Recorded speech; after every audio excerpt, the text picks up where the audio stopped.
первую очередь затоплю печку. И запах дыма по всей тайге пусть пройдет. Если, скажем, наш дядя Миша где-то рядом, знал, что мы на избушке, и сюда он к нам не пришел и не стал качать права. Вот такие делишки.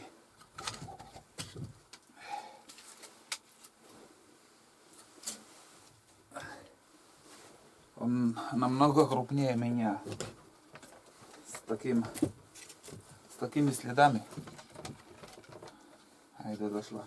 С такими следами лапы 2 раза больше моего. Так что затопим печку. Может и не до нас ему сейчас. Пофиг. Еда под ногами у него. Брусника, ягоды. Мышей сколько. Это черт его знает, что у них на уме. Завтра посмотрим. В тайгу выйдем. Поглядим, что там.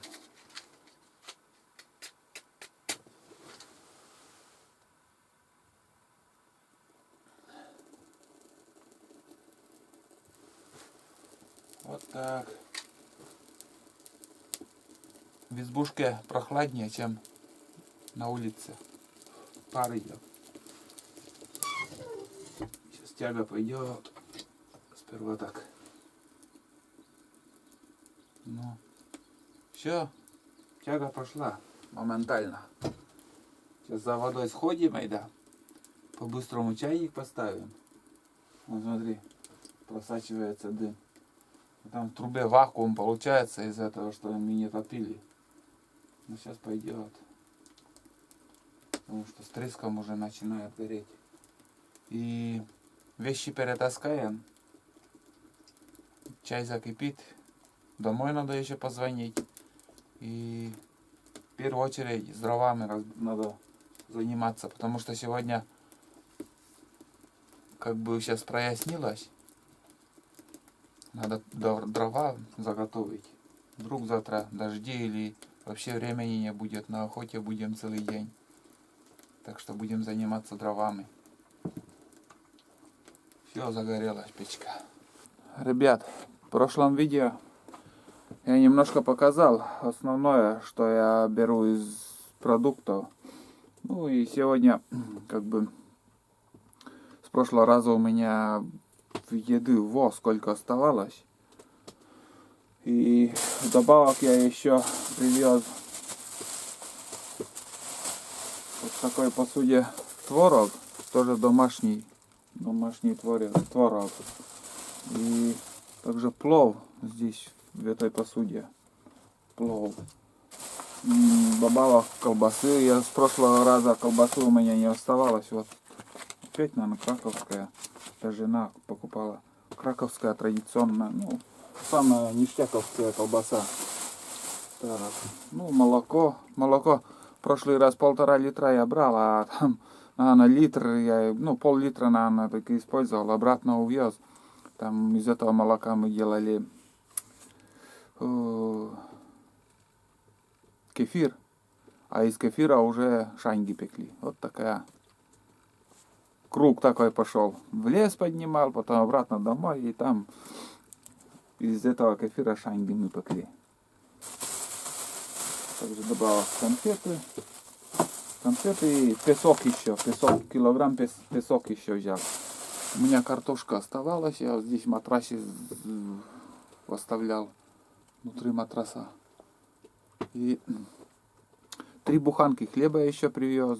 Ну, свежие у меня с прошлого раза оставалось, но пускай будет свежие. Сперва свежие будем кушать. А если не хватит, если задержимся, я уже заранее ничего не буду говорить, что буду там столько дней.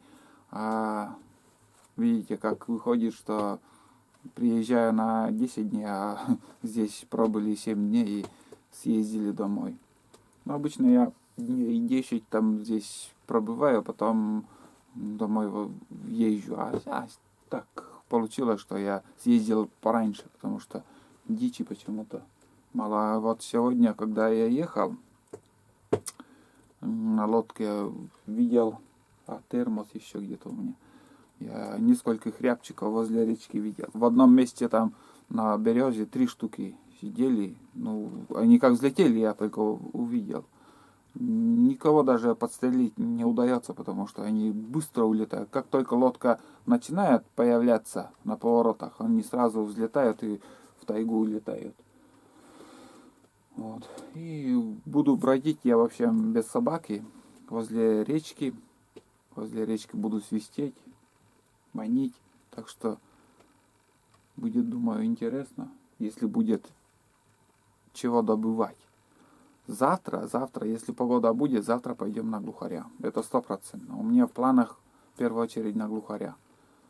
Сходим и посмотрим, есть ли глухари, появились ли-то есть. Потому что они обычно поздней осенью уже, как все уже везде кругом вода, они начинают там, появляться, я не знаю откуда. Может, перелетные, залетные какие-то.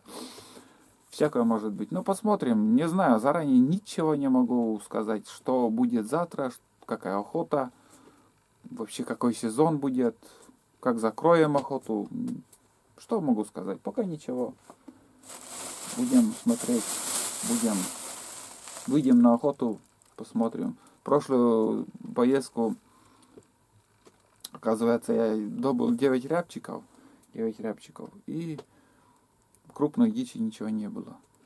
А вот сейчас вот посмотрим, какой результат будет охоты. Так что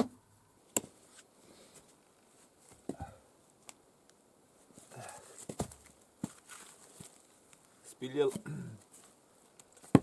2 бревна и буду колоть их. Сейчас я в избушке был, перед тем как спилить. И вон, смотрите, Айда в ту сторону все время смотрит и так жестко сейчас лаяла на кого-то. Кого-то чего-то она слышит в той стороне, с южной стороны.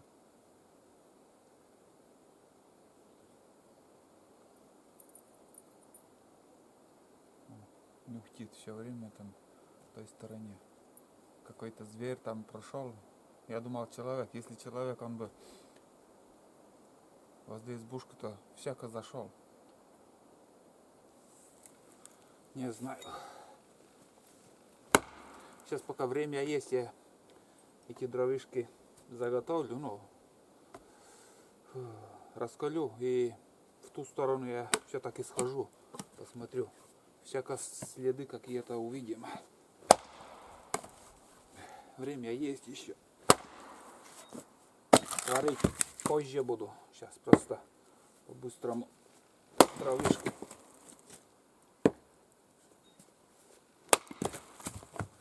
Эти бревна возле самой избы были у меня. И все равно надо уже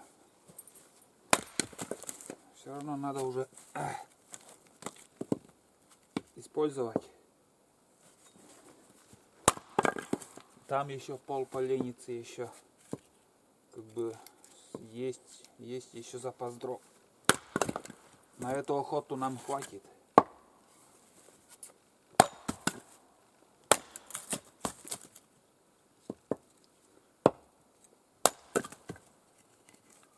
Так. Сейчас попил чаек. Чаек попил.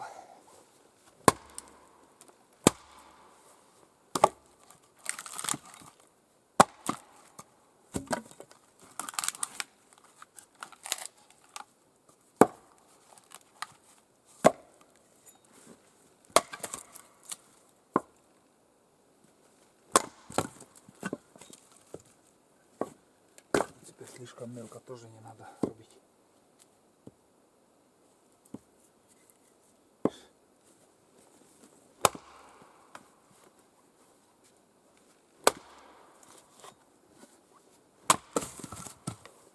Чтоб хватило на несколько раз.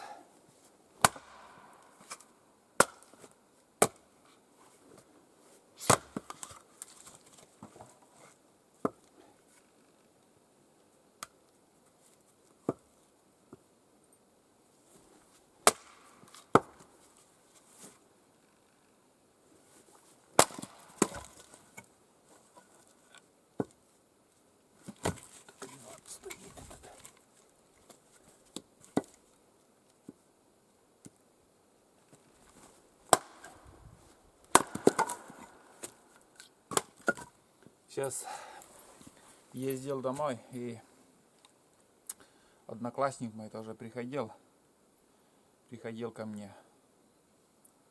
И он рассказывал, он потерял свою собаку. На охоте, короче, собака лаяла, и тоже чаще такая была. И хруст, шаги, зверь я слышал. А оказывается, это был медведь. И медведь, короче, ранил собаку, и в животе что-то там, живот, в желудок, у него когти большие. В желудок вроде когти что-то попало, или я не знаю. Короче, собака, когда нес по пути, погибла. Так что медведи есть. Ну, видимо, собака зверевая была, как-то расстояние, может, не держала из-за этого. Или кобельная она у него была. Расстояние не держал, ну, бойцовская, видимо, не боялась зверя. Близко подошел, и зверь там мудрее, может, как-то. Ну, в общем, потерял он собаку. Только что, говорит, начала работать, и все. Так что хорошие псы всегда так. Это, мы не очень. Хорошие собаки всегда рано умирают.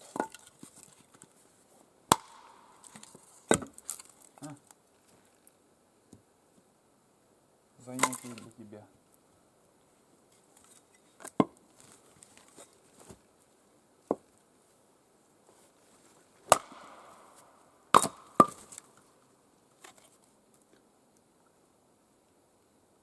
Моторка где-то идет. Где-то идет моторка. Кто-то спускается, все. Охота, она, видимо, заканчивается. У некоторых.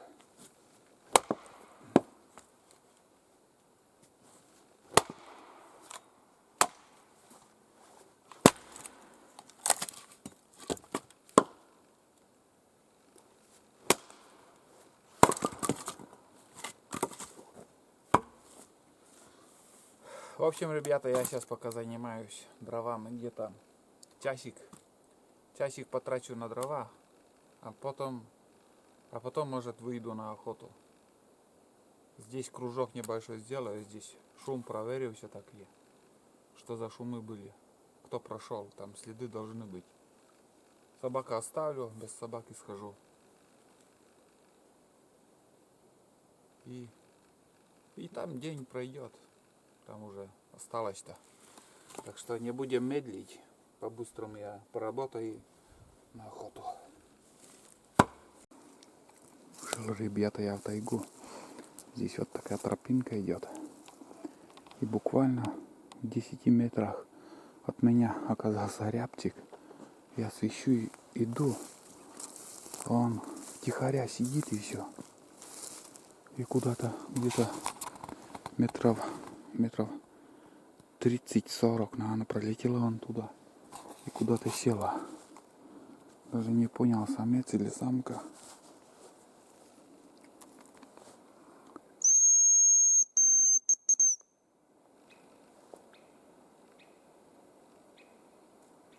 Птица как не пугана, наверное, схожу.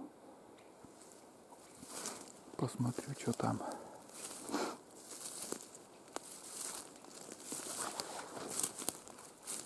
Но не отзывается. Тишина.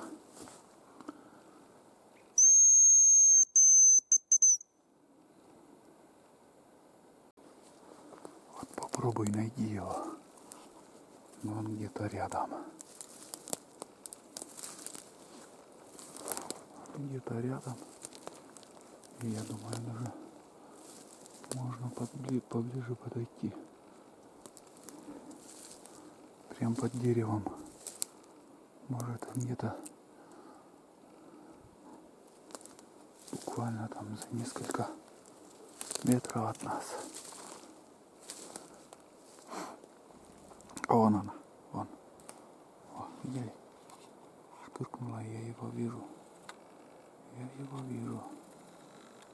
Вот она, родимая. Вон, самец оказался. Оказался самец.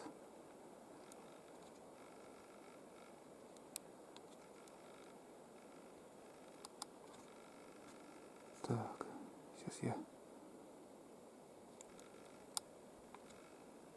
сейчас фотографировал, буду стрелять, не знаю, попаду или нет.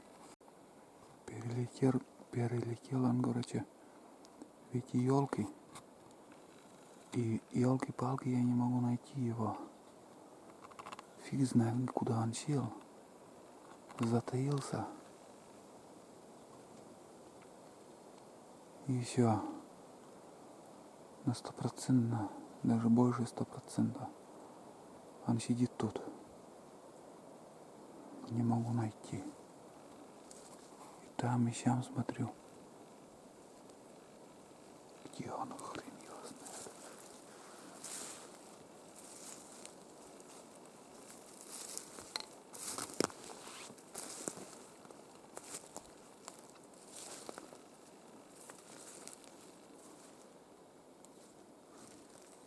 Куда-то перелетела, села и все. Затаилась.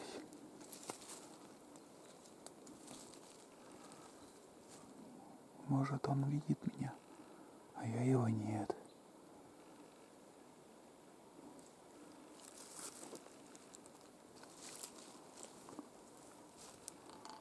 Где он?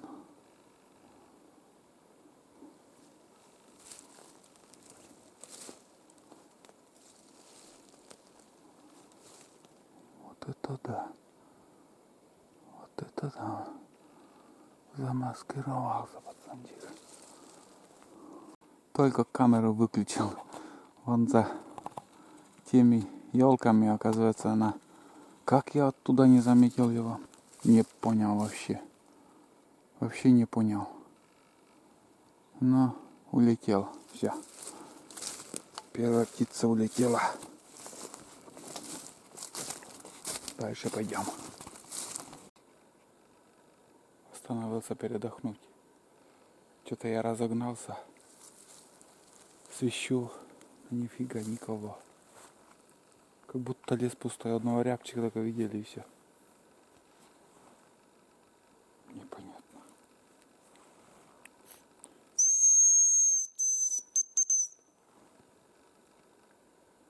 Тишина полная.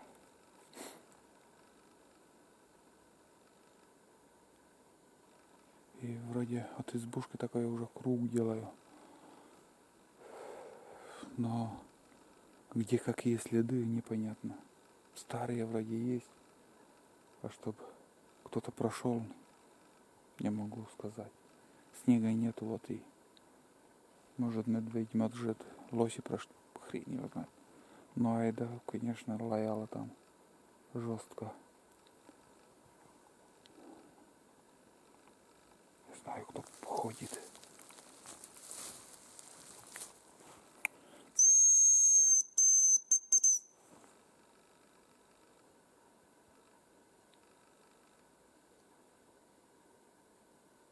Полный штиль.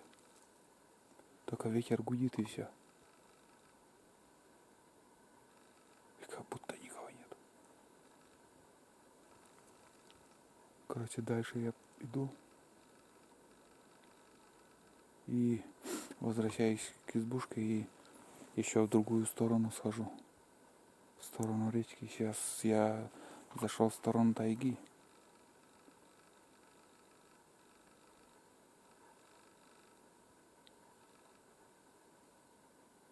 Тишина, ребята.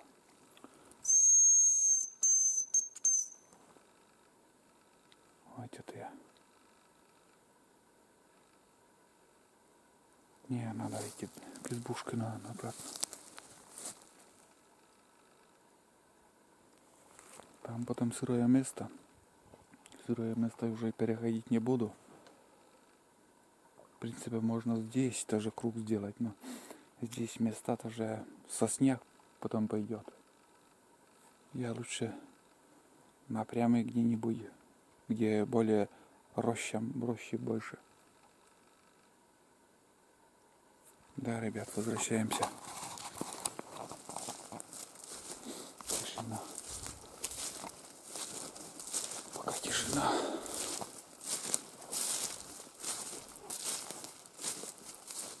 Картина повторяется. Выскочил рябчик и также в ту сторону куда-то полетел. Здесь подъем такой в гору.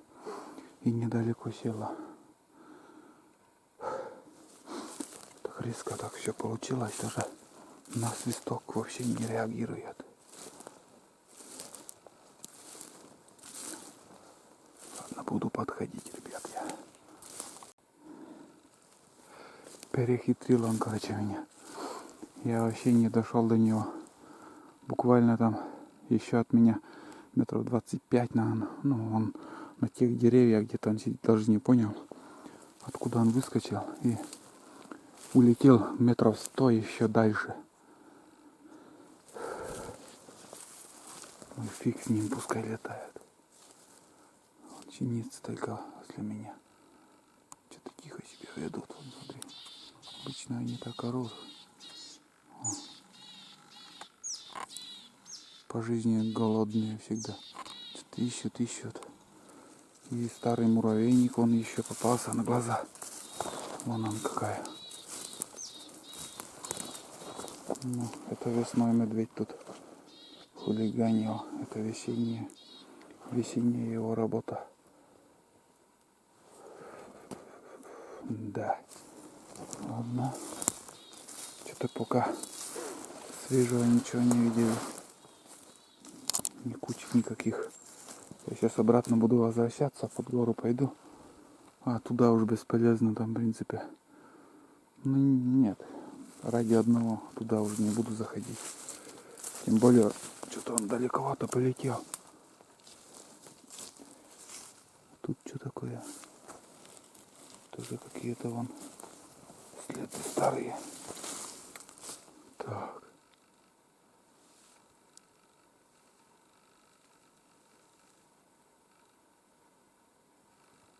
Без свистка, без ничего. Не свистит ничего.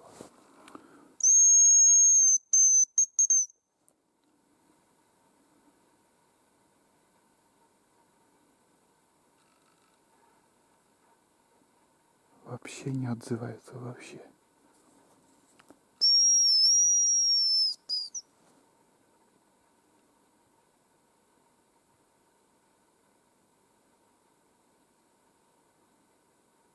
Поняли?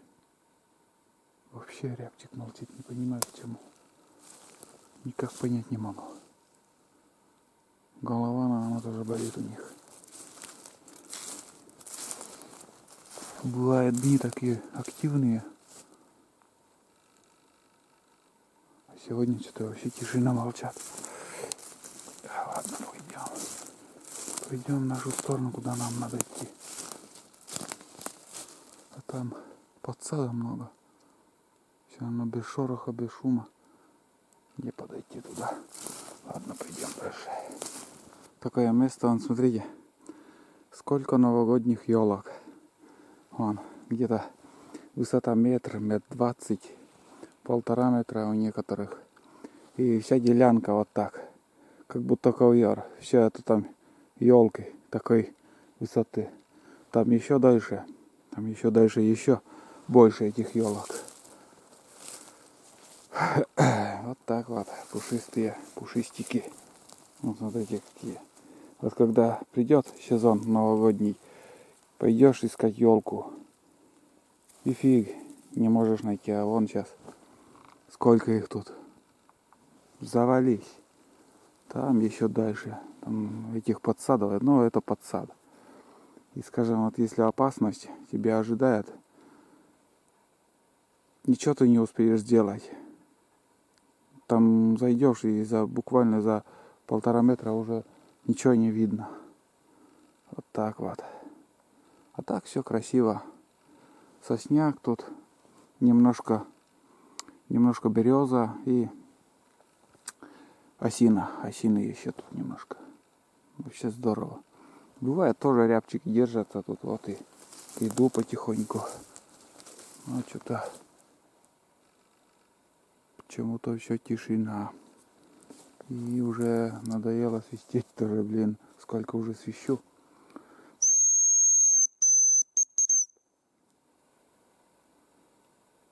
Точно нам сегодня день такой.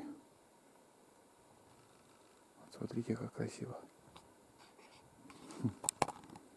Ёлки. Ёлки-палки. Ёлки-палки, короче.